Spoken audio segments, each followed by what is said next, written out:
you have any special plans for Thanksgiving? I think I'm going to buy a raw turkey and fist fuck it.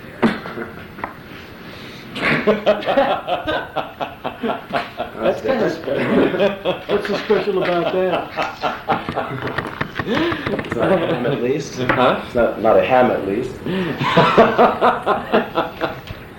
That's Christmas. I don't know why I said that. That was Tourette syndrome.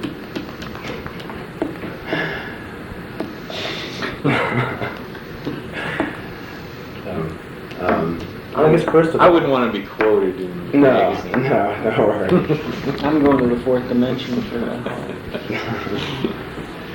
I guess first of all, one thing I was noticing, I was looking through all my back issues of BAM and stuff, and all the Devo interviews and clipped, and I never saw anybody ask you about your families. Bruce Springsteen has his sister and mom and dad, and Boy George took his mom and dad to his last concert, but I never see. We met at a youth hostel when we were younger. Yes, much different than hostile youth. Well, I think that nobody asks us about our families because it wouldn't occur that Devo had them. Because you're descended from brain-eating apes and have families. No, our family is more, the big family rather than blood, who happened to host our birth onto the planet. It's like, remember Village of the Damned, where the kids were alien kids, but they were born to human host mechanisms, and then their parents were very disappointed and disapproving of them because they weren't growing up like normal children that they wanted. The village cobbler wanted to send to cobble. The village gobbler wanted his daughter to gobble, but they didn't.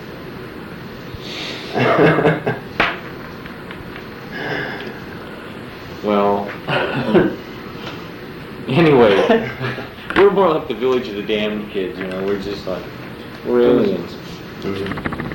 But we're here now, we're part of the earth, totally 100%. How about the families that you're siren? Isn't there a Devo youth on the album? Yes, our guitar player Bob Mothersbaugh, it's his daughter Alex. Yes, he decided to go for it. Are any of the others of you married? No. Just him. His daughter. I was noticing also, there's some credit to Jim Mothersbaugh on this album. I also have a bootleg album. I probably shouldn't admit, but it has credit to Jim Mothersbaugh on it too.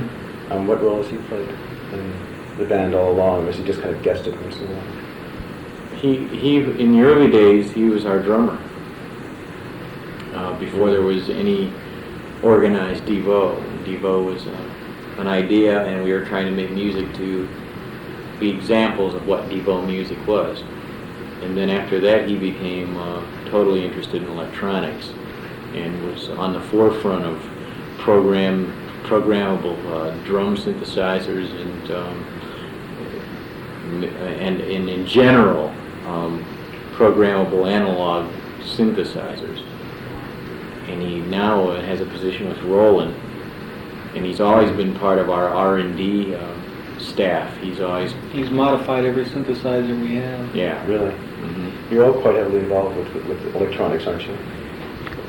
By default. Yeah. I mean, we're not technocrats. Mm-hmm. Basically, it's like, having this equipment, and you might as well have an electronics repair shop. Mm-hmm. That's what your studio becomes. Is anything that flies in? Well, you just have all this malfunctioning equipment, you're constantly repairing and modifying it. Mm-hmm. You might as well put up a sign. Do you do anything outside of the bands? Outside of the band, in terms of any other work, either with electronics or anything else? I don't know, I tried wiring a lamp at my house and I got shocked. Okay. Well, I guess that's on the new album. I was listening to it on the way up here, and I noticed two really distinct things about it. The drum sound seems liver.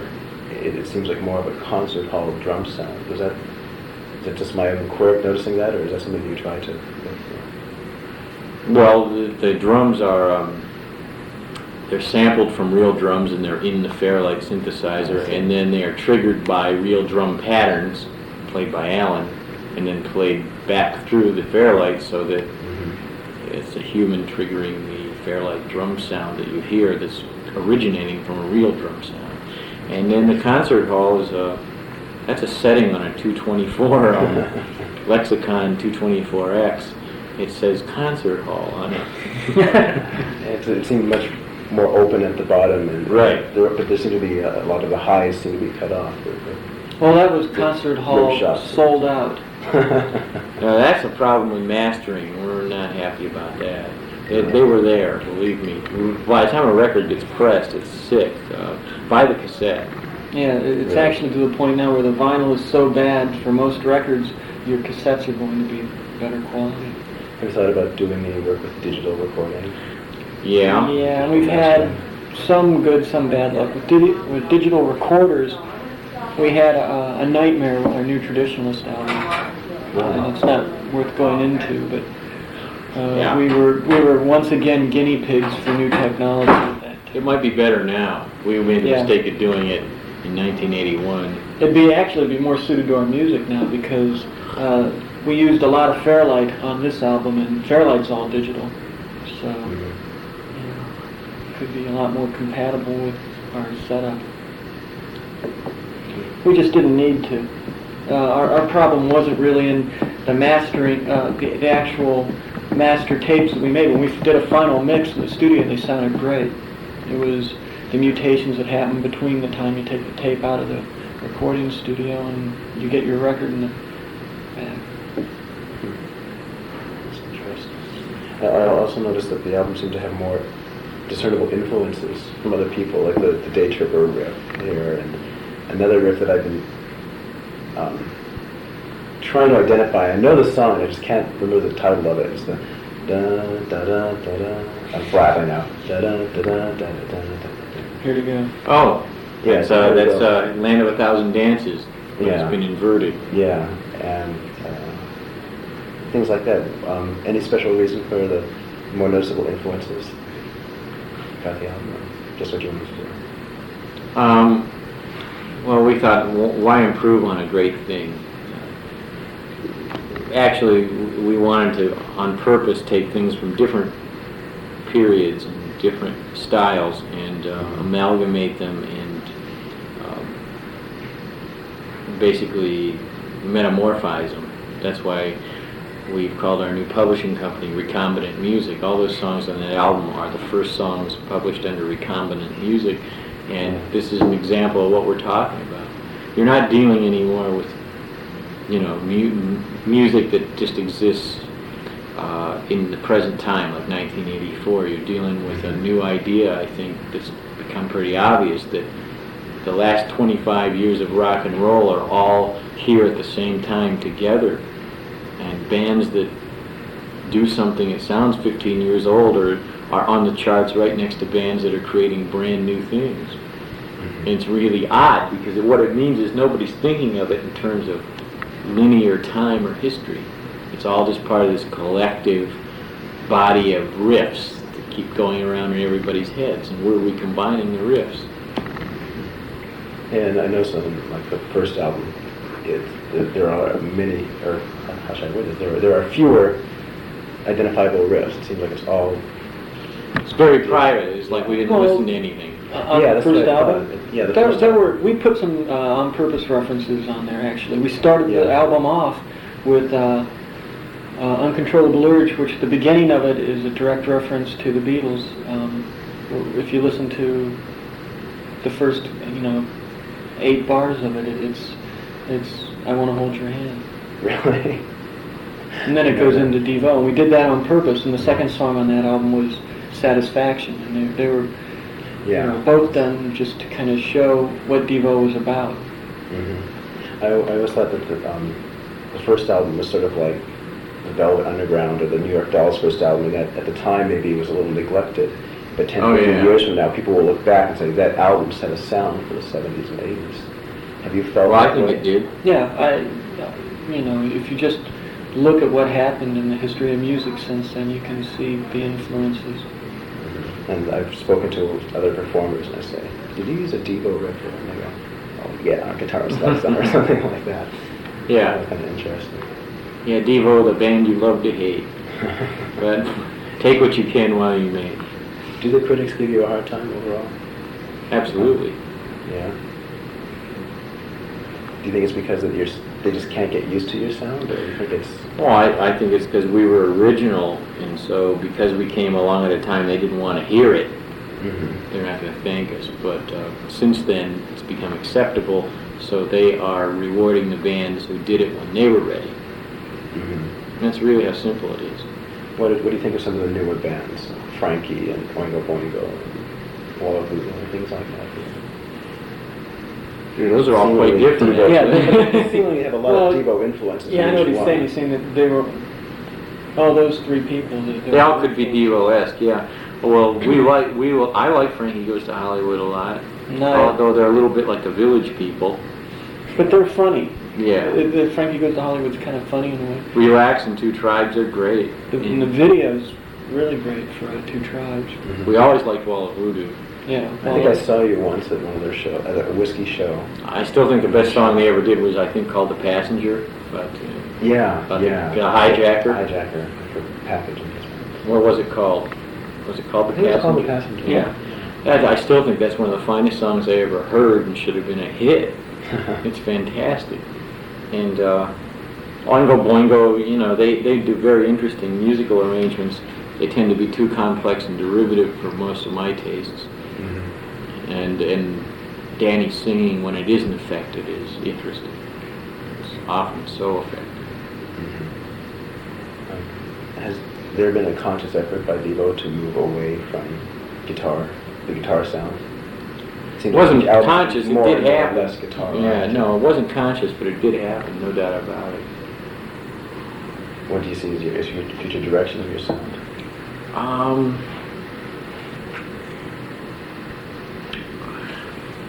Classical. We'll Yeah. get the London Philharmonic to score for them for the next album. Sample the whole thing. Maybe early Who. It's just whatever you feel at the time. Well, what I'd like to do is give everybody a fair light. And nobody's allowed to use any sound that sounds real. A lot of parts of this album come close to that. Yeah, We but have all these different I want songs. to take it further. Unreal. Take it further. And everybody would play everything by hand. And maybe half as many tracks. What about in concert? Then we'd just do it the same way. It's third as many tracks. Do even less. Your live sound has always been pretty accurate compared to I shouldn't say accurate, but related fairly well to the recorded sound. Yeah. It must be very difficult with all the things you have going on in the albums. Yeah, it was never easy, but it was because of having a direct connection with what we were doing on purpose that it was easy to overcome the technical things, because a lot of bands just don't really play, and they don't really care what they sound like live, and both of those things are what we care about. Always did. Here's just a minor question. What is the proot? It's an anal retentive dance where the dancer squats in a kind of a European defecation position. That's why you got a pooty poo poo on the show. That's another thing I noticed on the beginning of Are You Experienced? It starts off with that same sequencer riff from Shrivel Up. Right. Just another audio note. Right. I noticed. Let's see. And actually it comes from Too Much Paranoia. Yeah, from Too Much Paranoias, and we actually lifted it right off of the 24-track master from Germany. We just, Really? yeah, we did. Yeah, you're the first person to notice that. Yeah, it's funny. I listened to your albums really consciously. I don't just put them on and play them in the back. Did you find that people have to get used to your albums every time around? Yeah. Because I noticed when I listen to other groups, it's like I put it on, and then they put out a new album, I put it on, and it just flows, usually pretty much one into the next. And when I put on a Devo album, it's like I never know what to expect. Right. That's the idea. Do you think that's hurt you, though? Maybe. In terms of fans or public or whatever? Maybe. You know, maybe in that way, but, you know, we just do what we do. You know, we are what we are, so you can't even look at it. You never know, you know, whenever there's people second guessing you, if you didn't change, then they'd say, why didn't you change? This is a bummer. And groups that don't are often gone. I mean, Soft Cell came and went awful fast. And many groups like that, where there's something bigger than the musical style of the year with Devo. What about speaking of styles of the year, what about the way your styles have fit in with your music? Has that been a pain to upkeep, or is it something you just do naturally? Yeah, that's the least of our problems. Coming up with a new look. No problem. Do you feel that performing in costume has helped or hurt you, or any feelings about it? Well, you have to wear something. And, you know, we didn't want jeans, and we didn't want skinny lapels and skinny ties, and, you know, we didn't want tuxes, and we didn't want new wave futurism. So you made up your own. Yeah, we do what we do. Once again, I mean, we never really did look futuristic as far as I'm concerned. I don't know what yellow plastic chemical protection outfits have to do with futurism. It's shocking to most people, I think. Maybe that's it. We were always just trying to come up with something that was right for us because of what we're about. And whatever that is, I don't care if it's, you know, if we decided to dress up like Paul Revere and the Raiders, you can bet that it would be the right thing for us. But since Prince has already done that, we won't.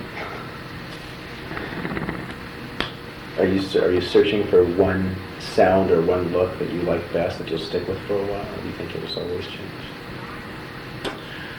Well, we could just come out in you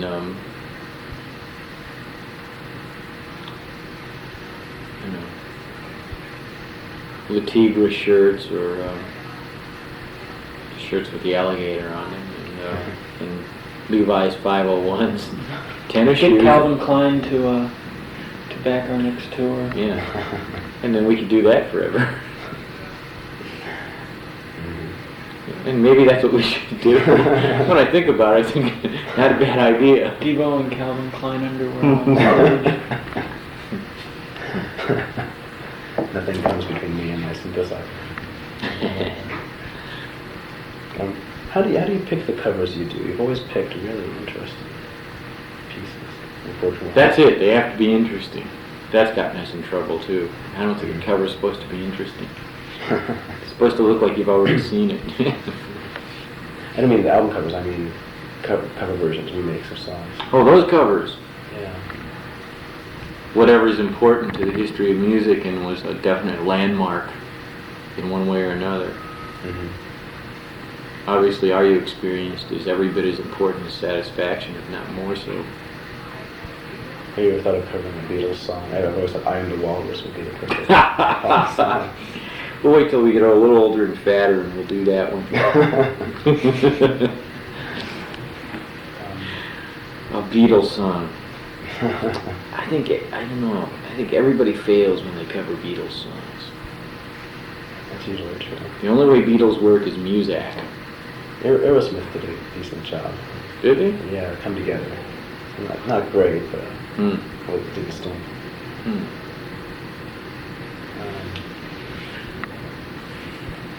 There's probably one that we could do.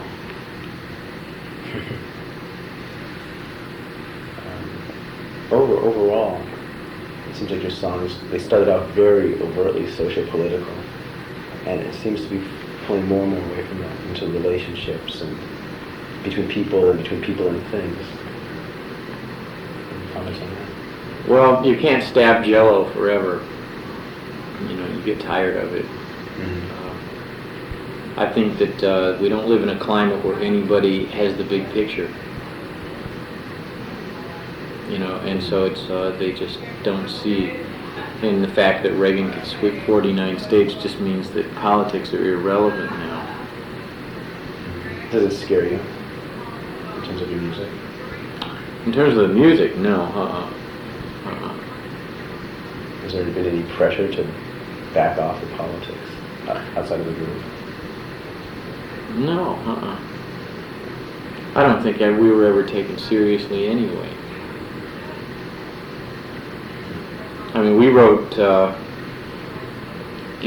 song, Enough Said, off the New Traditionalist album that deals with everything that Frankie and Boy George are hinting at now, in the cute, fashionable way about our only problem is world leaders creating a climate of adversary relationships that lead to escalating the possibilities of war, which is an old-time liberal belief, and there's no doubt about it.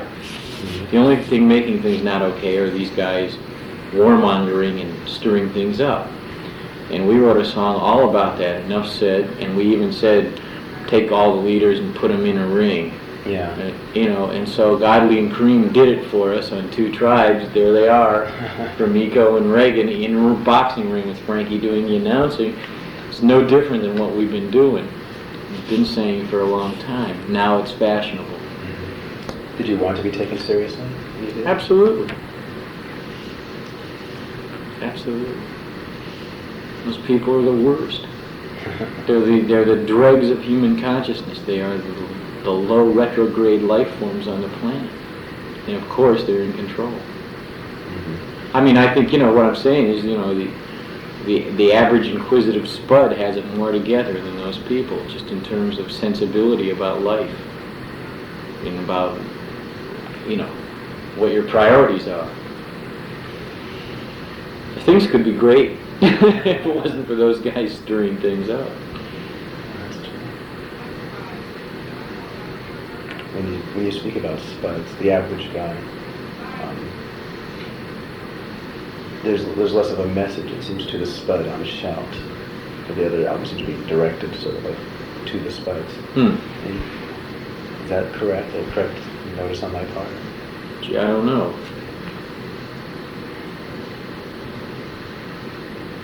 Maybe we didn't pre-limit which spuds we were talking to as much or something. We're not trying to just talk to the already devolved.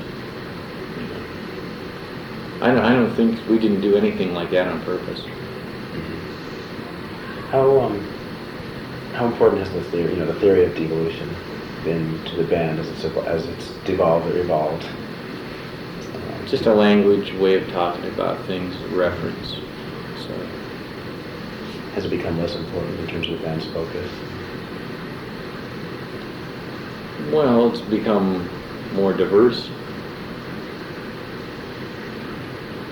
We don't need to talk about it anymore. That maybe that's it. We don't need to talk about it. It happened.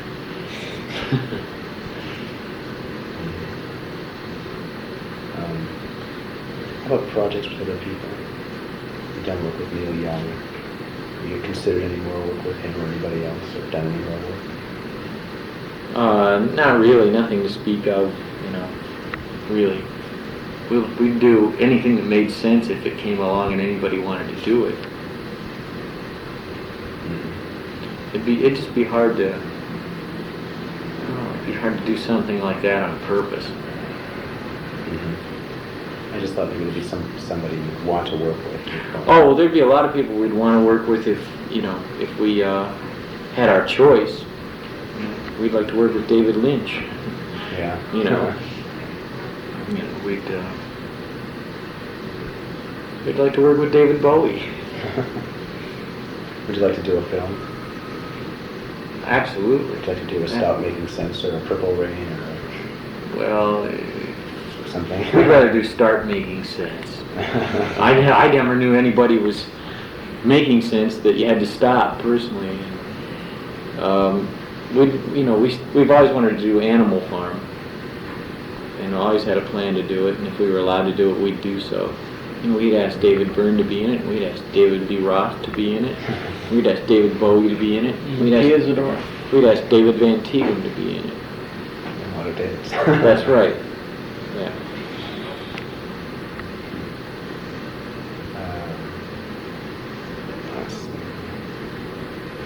While we're speaking about Animal Farm, what other books have you read lately or in the past that you've liked or you want to say something about?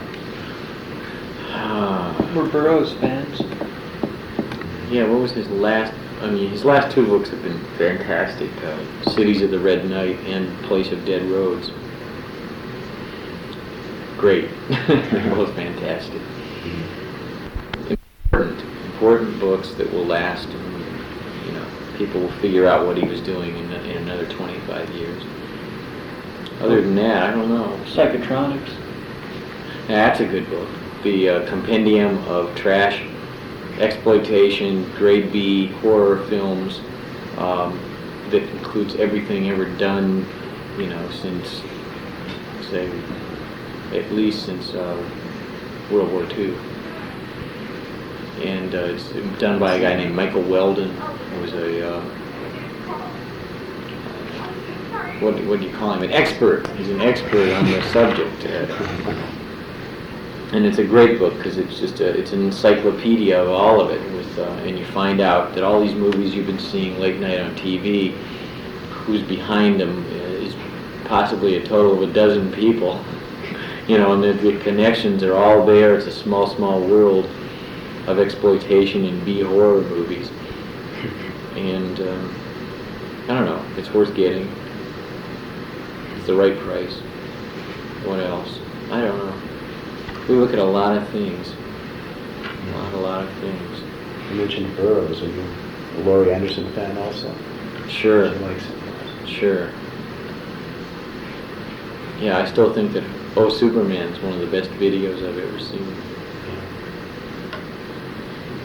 You think 25 years from now people will realize what Devo is about, or do you think it's going to take that long? Looks like it's going to take that long, doesn't it? Yeah. Yeah, they will sooner or later figure out that we were probably the most misunderstood band to ever come along. And then suddenly it'll all make sense. Has it ever made you angry? People just don't seem to Us? message. No. We just want people to know Devo has feelings too. They're just different. Well, that's been one of the most misunderstood things. They think we don't. Yeah. And it's not true. A lot of critics say that when they review the album. They say, well, another synth band with no emotions and feelings. Right. What are they talking about? Right. Especially the first album, I think. You put on, all that you hear is the first few bars of Uncontrollable Urge, and there's feelings there. Yeah. And you can just see it all the way through. Right. Yeah, I don't understand it either. If you listen to any of them. Mm-hmm. Do you think synthesizers are equated with no feelings? Or computers are? I would think at this point that's like a stupid academic cliche. I can't even believe that anybody'd still be, mulling over that subject. That's ridiculous. It really is. Half the records, if not more, that are big top 10 hits have been either partially or all done by synthesizers and drum machines. Mm-hmm. Did you just make it more of or less of a low-key item? Is that it?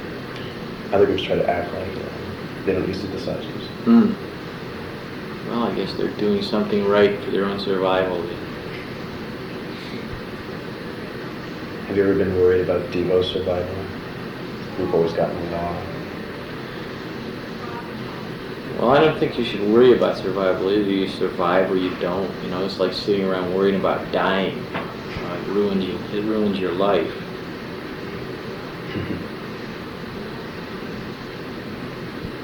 Anybody talk about solo projects? Is it solo or solo? I'd like to do solo projects. Any of them. If there was time, we'd probably do that.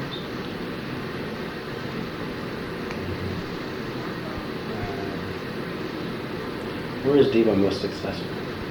The city, state, and country. United States and Australia. Big cities, and mostly the West and the Northwest. Not New York, but New York, it's okay. yeah. I think Devo appeals to like the furthest reaches of the evolutionary chain, you know, and people have been going west, so the most kind of flipped out or open-minded or experimental people tend to be on this coast and on the Sun Belt, and now Australia is kicking in as the last place you can go that isn't totally polluted, that's English speaking, and that isn't run by some third world junta or something, you know. Right, you go any further and you're going east, and then you're in the East anyhow. Right. So I think it makes sense why we're most popular there. I remember reading once you were pretty popular in Paris, too. Yeah, that goes on and off. In Japan. In Italy, actually. Italy. For some strange, we haven't figured it out, but we sell records in Italy. Real popular there. Jerry was just what was that? Mr. Fantasy? The Mr. Fantasy show. Yeah. Which is their MTV. That's their MTV. Presented us with some records. And they gave We're All Devo, that compilation program of our video classics, they gave it an award at their annual awards show. And they were really flipped out over there. Very interesting. This was in Milan. Very knowledgeable about what's going on everywhere, and as the Italians always have been, totally conscious of all new trends, and you know, they're right there. They're very interesting. I mean, they actually, you can see if they want to do it themselves, but there's that language barrier. The whole record-selling world is 90% English-speaking. How is I know you've been having problems with MTV. Is that ongoing? Well, that was, you know, we haven't given them anything in a long time. I mean, that we had, they wouldn't play That's Good off of the... The Crinkle Cut Fry. Right, you got it. And, you know, that came in a period where they were establishing new policies and new priorities and changing what they were. And they just were getting big and powerful. And they arbitrarily censored us. They did it to a lot of other people, too. And since then, we never gave them anything, so... Our experience might change around. Right, because we're waiting to see, but it looks they're playing that. There's been talk about that. There's a story in the calendar last week in the New York Times. Steve Pond wrote about it, yeah. Was there a video for Shout? Not yet. Not yet. I thought I heard about a video for Shout. Probably heard about the idea or something. Although I don't know how.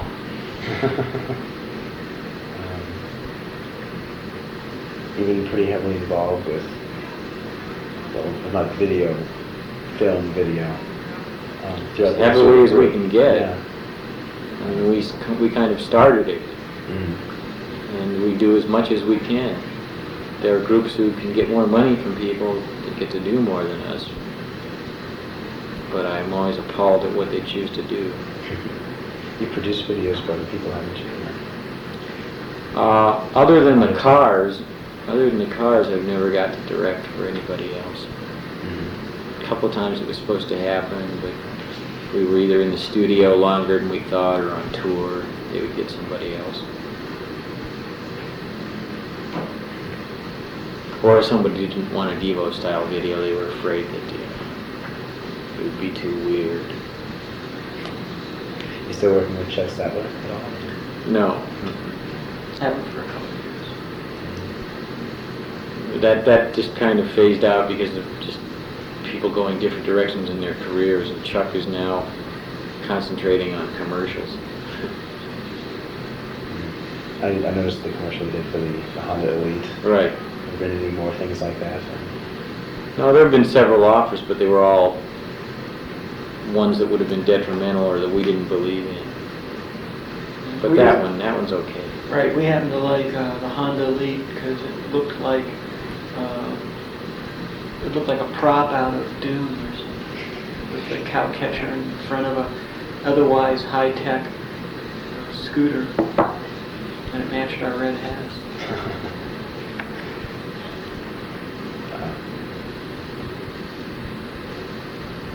Yeah, I think it worked. I think I'm not sorry about it at all. I think it was. I mean, I haven't heard anything negative about the commercial at all. And like, the other Honda commercial too. I've heard good things about Grace Jones and Adamant. I know other groups do commercials, and everyone's like, "Oh my God, they did a commercial." Mm-hmm. But when that one came out, my friend said, "Hey, you have a new commercial. You got to see it." Did you have any more to do with it than the hearing in it? Yeah, we did. By way of giving a lot of creative input about our own position in the thing and what we look like and what we do, and then also by veto power of just saying no, we won't do all this, because they were new to the game and so were we. But it's real important if you go to somebody that's established their own icons in their own imagery that you don't ask them to undo that or do something that would hurt it. Mm-hmm. And so that's what it was, a process of reaching an agreement, and we did, and it looks fine. We didn't do anything we didn't want to do. Mm-hmm. Do you do any work in advertising at all anymore? I read that you had a lot to do with it in the beginning. You did the Rust-Oleum and stuff like that. No, we apply every design or element or graphic element or marketing element that we are competent at to Devo. Mm-hmm. I mean, if you were asking for a portfolio or a reel, all we'd have to do is just get out all our albums, and we're all Devo, and all the posters, everything that's ever been done, we designed. There's no doubt about that. And if you look at it all together, there's a consistency. Mm-hmm. Warner gives you a pretty free hand in that. Sure, they don't care. It gives them less to do. Right. They don't have to go out and look for some high-powered art director with ideas. No homework. And they don't have to fight with the band because the band is doing it to themselves. It's true. Have they ever given you tried to change your direction? Have they ever said, tone this down or bring this out or go commercial? Well, they tried to get Mark to sing a duet with Stevie Nicks. No, that's not true. I didn't think so. They'll get mad if you print that. Actually, we asked if Mark could sing a duet with Stevie Nicks, and they were offended at the suggestion.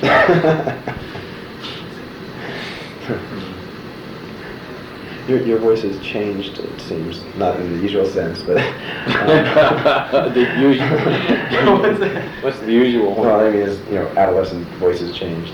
But I just mean... Or like Reagan's voice. Reagan's voice changed. It seems your voice has changed over the entire history of the group. I don't think he's ever sang the same twice. That's true, but there's a more noticeable break. I think in the last 3 albums, it's more melodic. The first couple albums, at times I thought were almost semi-rapping. Semi-rapping? Yeah. Yeah, that was the times then too. Yeah. That would have been a good album title for you. Semi-rapping. Semi-rap. With a big picture of a Mack truck on it.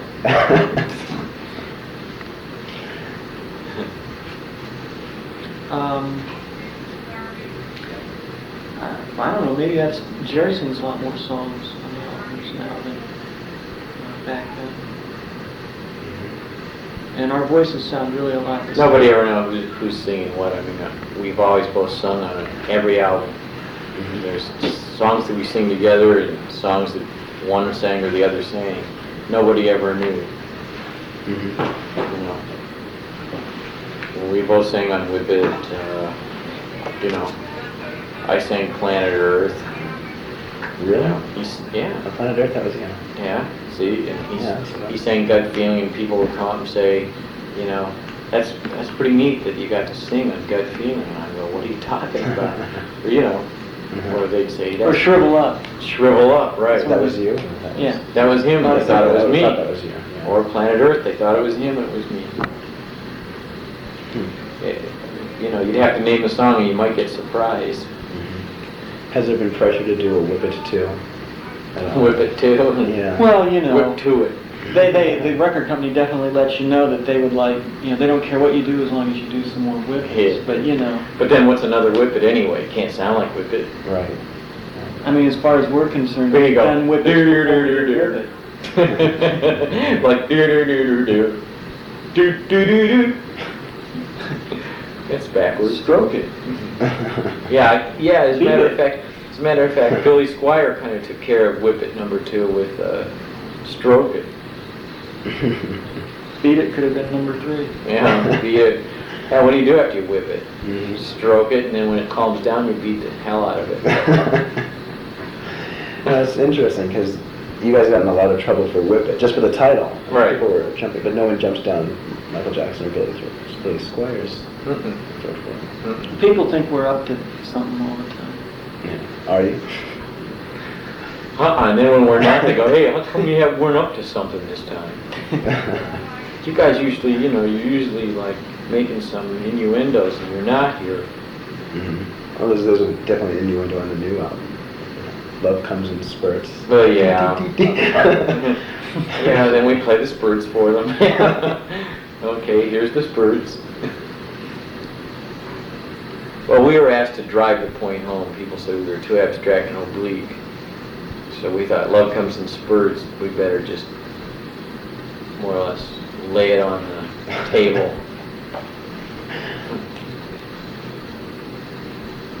Have you been? I know there's been a few things with Whip It in the video. There's something else too. I can't remember that you kind of had some controversy brawling about. We've had controversy over it recently. No. Oh, wow. Oh, the Baby Gave Me a Surprise video. With a flying The flying baby. baby, Yeah, yeah. and then Irate Mail on there. yeah, and then Satisfaction. Satisfaction was banned in England when they stuck the fork in the toaster. Oh, that's right. And Didn't want little kids. Love Without Anger because of the Barbie Barbie Ken doll. pixelation sequence. Mattel attacked us. And the well-known French frying donut incident with MTV. Then the things that we should have gotten in trouble for, and no one seemed to just go right by people. That's the way it's been. Are you surprised by it, or do you expect it? I was always surprised by that kind of trouble. It never even occurred to me about those things. You find out how limited the range of freedom is, and how limited people's sensibilities are, how one-dimensional or directional they are. And it's always a surprise. I'm reading once some fan asked you, I think it was Reagan McMahon asked you if you were anti-woman. And you said, Yeah. no, and 90% of people in the world are assholes, and 10%. And 50% of those are women. Yeah. We don't single women out, right? Yeah, those aren't the kind of things that get you elected. But it's the truth. The truth about the evolution. I mean, we would never, I can't even imagine somebody being dumb enough to be sexist, like pick groups of things like men or women to put them against each other. I mean, for every Goonie guy, I've seen a Goonie woman that loves him. You know? And there's something beautiful in that. Yes, I That's Yoko Ono's stuff. Every man has a woman. Yeah, and thank God. Stand up well. You're going to bring them out of the box again? Or? They're missionaries right now. They're in South America spreading the good word. If they ever come back, I thought they were in the missionary position. they're doggy. See, Dove had to hang up its sideburns and double knits when they collectively broke celibacy.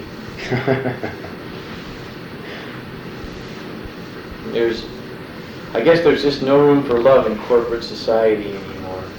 Dove tried to get a gig with Jerry Falwell, and it didn't sing well enough, I guess. He likes that 4-part barbershop quartet harmony. I saw them open for you at Long Beach New Year's Eve a couple of years ago. Yeah, I thought they were good. Backstage, though, they'll talk your ear off. People liked Dove. Dove made its debut at the M80 festival in Minneapolis. Really? Yeah, there was James Chance and the James White and the Blacks, and there was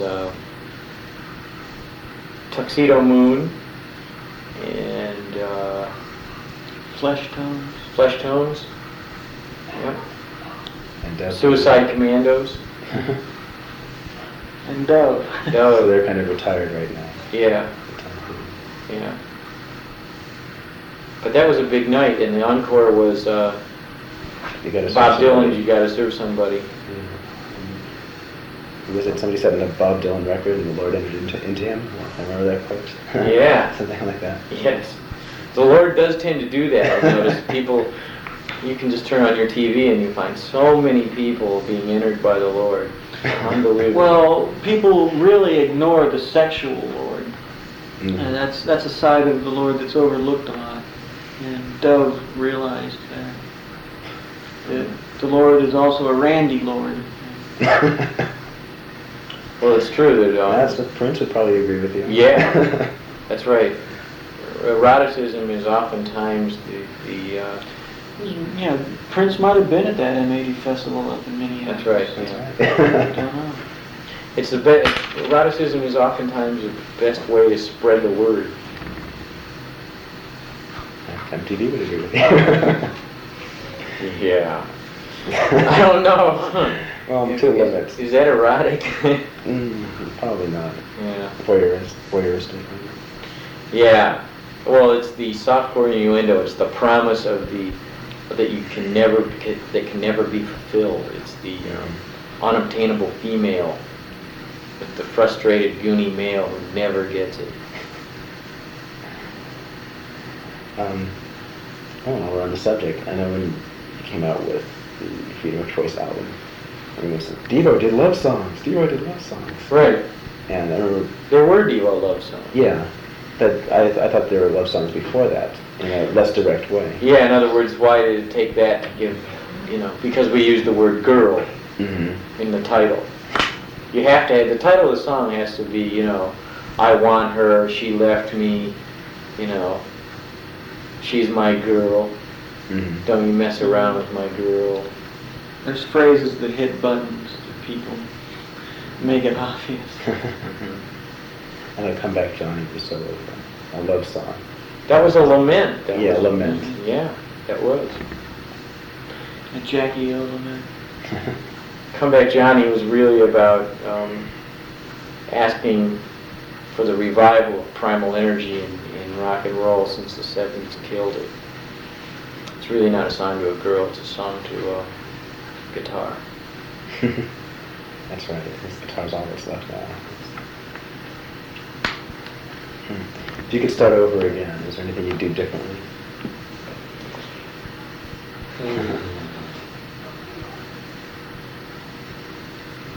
Stay in Ohio and work at a rubber factory. I think we just come on with total glamour. Platform shows. We would have got that. We'd just hire, we'd go to the Elite Agency or Nina Blanchard or the Ford Agency and just hire 5 male models that look like they're off of daytime soaps to mime the songs and present that as Devo and write the songs, do the videos, do everything we did, but these guys would have to do it. So you think your image was a hindrance among Well, then the unwashed spots? you mean the honesty? Maybe the honesty, nothing else. People seem to want lied to. That's when they think they're not being lied to.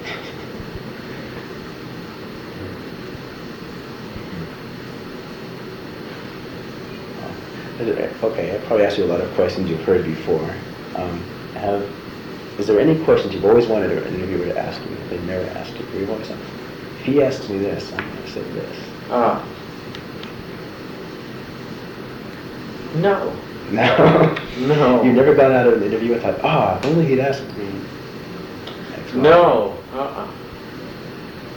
I suppose I was always hoping that nobody would ask me about my family. But there was never a question I wanted asked.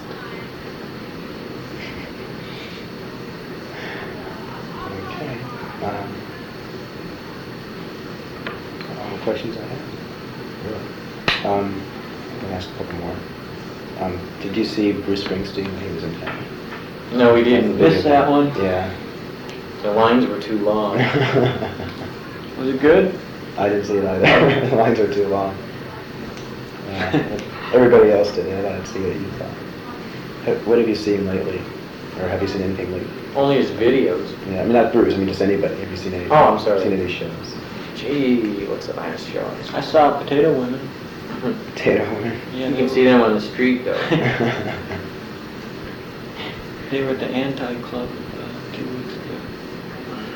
I'm trying to think of the last show I got to go to. You don't really do the local scene. The local scene? Sure. I haven't seen the clubs. There hasn't been much of a local scene. Mm-hmm. Who should I see? Fishbone. I was going to say I want to see Fishbone. That's the truth. See Fishbone. Yeah. And see the Red Hot Chili Peppers in about a year. But right now, just like You see their video, that's enough. Yeah. Right now, so I saw the Ramones the other night.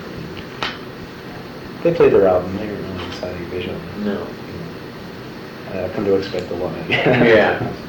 I remember at Santa Monica Civic about 2 years ago. It was the Freedom of Choice tour. And I saw your show. And walked into the auditorium just a few minutes later, missed the videos, and it seemed like the entire audience was standing on their feet on the chairs. Right. And the smoke was rolling around. And you were walking around with this giant American flag. That's how we started that one. Why aren't more concerts like that? I don't know. Why don't we? We love it. Yeah. We want a chance to go on tour again, no doubt about it.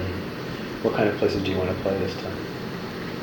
Places with full houses. Do you want to play the civic centers or do you want to play forums? We could do either, as long as we're wanted.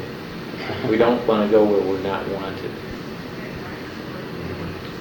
We don't want to go where there's no backup support from radio or the company or whatever.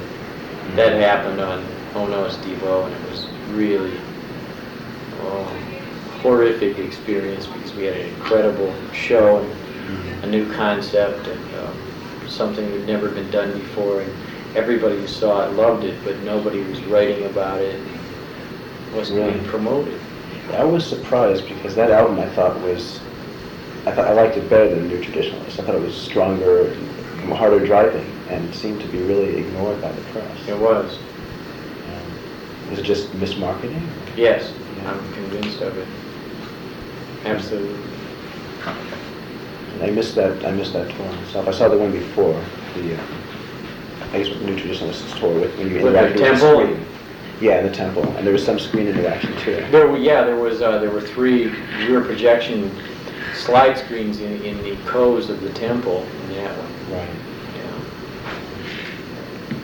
The Oh No, It's Devo was more. Well, that was the thing where there were all these background film elements that went along with the songs and provided context visually with images and icons and textures and shapes and characters, backgrounds, singers. The whole thing came out on film, in scale with us, in sync with us, and was a whole 30-minute movement of the concert where it's Devo and the screen and the audience.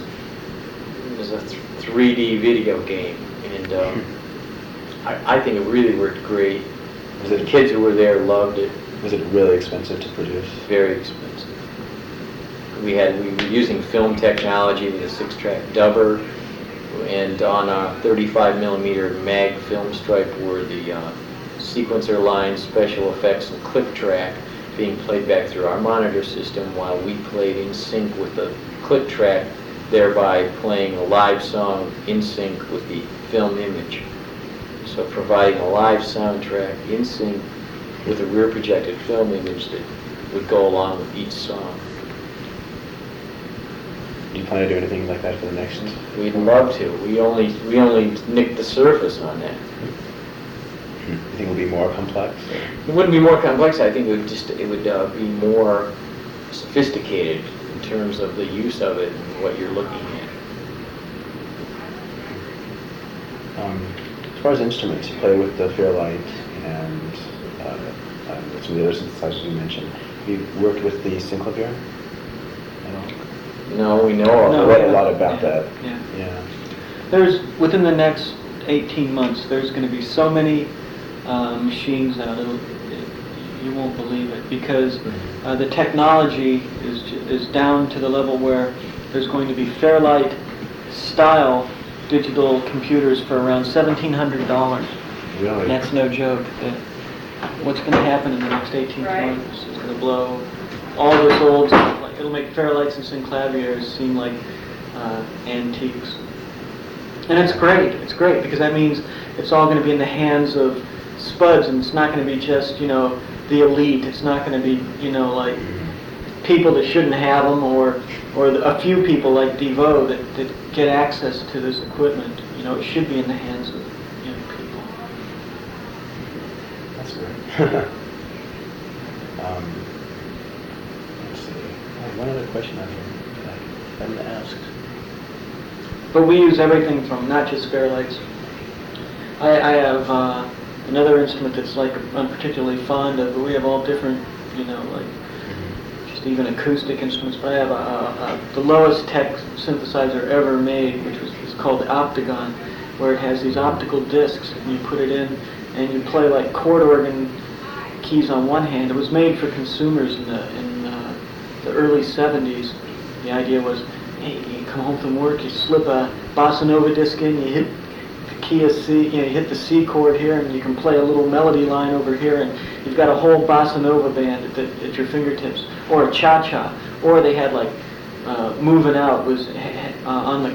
They came in record albums, these discs, because they were the size of LPs, and they had like a picture of this like black soul band, on the cover of one called Moving Out.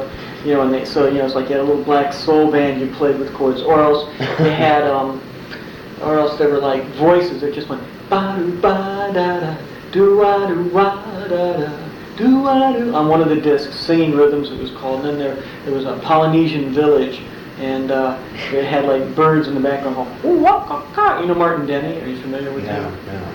Martin Denny, he did a lot of the really great kitsch music of the 50s and 60s. Mm-hmm. You have to pick up a Martin Denny album sometime. But this was like, some of these things are just instant Martin Denny, but there'd be like blues piano and a guitar, or else like classical finger-picking guitar, so you can play How Much Is That Doggy in the Window with all the chords, or play classical, pieces, kind of, and so like we use that instrument, and then all the way to the other, those you can buy like in the recycler for $200, all the way to the other end of the Fairlights. So it's, we're not hung up on high tech. But it's always been an important part of the band's. Well, we've just been experimental, and oftentimes high tech is experimental. There's a key in the door. Somebody's trying to get it out. That's all. If they just move the handle.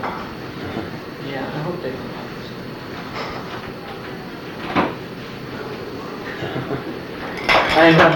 I'm just worried someone's gonna lock us in here. Hey, we got sounds, we got, what the hell, we can sleep on the floor. We got 3 albums we could listen to. If we get hungry, we can eat those gold records. All right, we can phone out for things that are thin enough they could slide into the door. I was mentioning gold records. What was Devo's second biggest single? Second biggest single? I assume Whip It was the first. Coal Mine. I think it was Coal Mine. Then probably Dr. Detroit. No, I think Beautiful World did pretty well, believe it Better or than not. Dr. Detroit. Now that's the U.S. we're talking, Mhm. right? Because in other parts of the world we've had things like the live version of Whip It was bigger than Whip It in Australia, for instance, and That was really big in LA. and Gates of Steel was #1 in Australia, and Mongoloid was #1 in France. You know, things like that. Satisfaction, was #1 in Satisfaction got London. really high in England, yeah. Yeah, it got really high Not in Europe #1, overall. but really up, huh? It got really high in Europe overall. Right, overall, right. They were more in tune with that then. Right. 77 was it? 78. 8, yeah. Which the United States was. How about your appearance on Saturday Night Live? Well, that was the single most important thing we ever did in terms of letting the world know about us. the U.S. in particular, because we didn't get any U.S. radio play, although we had already had charted singles in Europe. You've appeared on the Merv Griffin show too. Yes, Oh, yeah. Fridays. And Any more appearances coming up? we'll see. Yeah. Maybe Soul Train. Really. Seriously. That'd be great. David Bowie did it. With Are You Experienced? Maybe. Or Shout. I always watch Soul Train. No reason not to go on it. If I'm home on Saturday and I can't watch an American Bandstand, I can't look at it. The dancing is so bad. There's always interesting people on Soul Train, and some interesting dancers and characters. Let's see. You were starting to lead into something with instruments and playing different synthesizers. Oh, you had just asked about what instruments we used and talked about some clever. I was just telling you Yeah. that we have a whole range of interests, that go all the way to really low-tech instruments and acoustics. I noticed on the inner It's not sleeve just high-tech stuff. first album, you're all playing guitars, or some sort of mutant guitar. Uh-huh. And now the latest album, I hear very little guitar. Are there guitars on it, or are they all sampled? Or? Oh, there's both. No, There's a both. lot of sampled guitars, but they're real guitars on about a third or more of the songs, maybe half the songs. And I don't know, maybe we'll only use guitars on the next album. Who knows? We'll do something to confound and surprise people just when they think, okay, we got your number.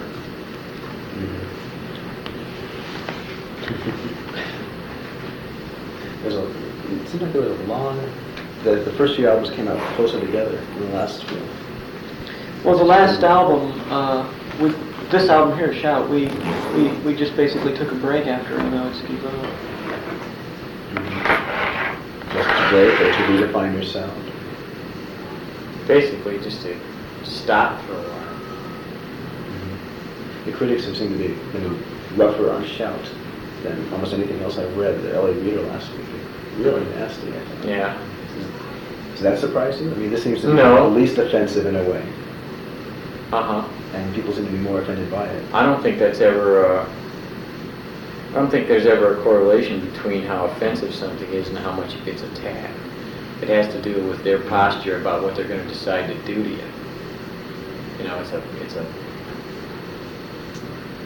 It's a chess game, really. You have to take that into account. This played right into their hands rather than trick them and catch them off guard. I didn't. Well, that's interesting. I didn't see it that way. I thought, oh, this is an album the critics are going to like. That's interesting. It's just coincidental, that I can't imagine they ripped this one apart. And then I read the reader and it's like, oh my god, they heard the same album that I heard, you know. You know, I heard something, I don't know if this is true or not, but someone told me that the guy who wrote the article, his name's Colin, and they said that he has a band called The Shout. I don't know if that had anything to do with it or not, but You're still in his glory now. He kind of has to change the name of his band. So. The Shout.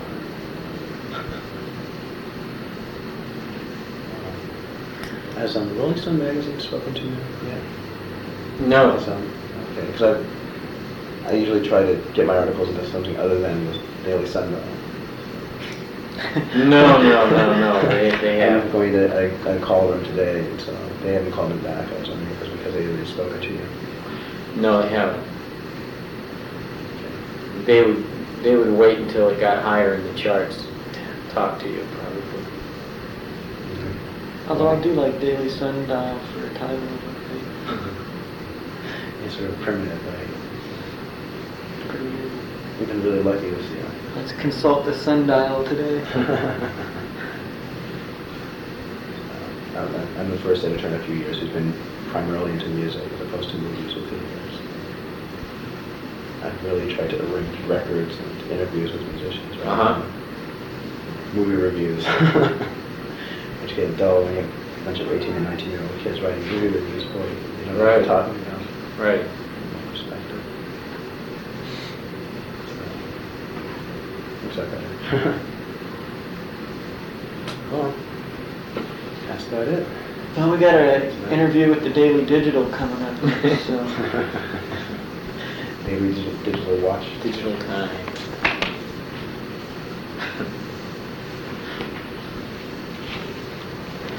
Yeah, I'm sorry we're not more lively.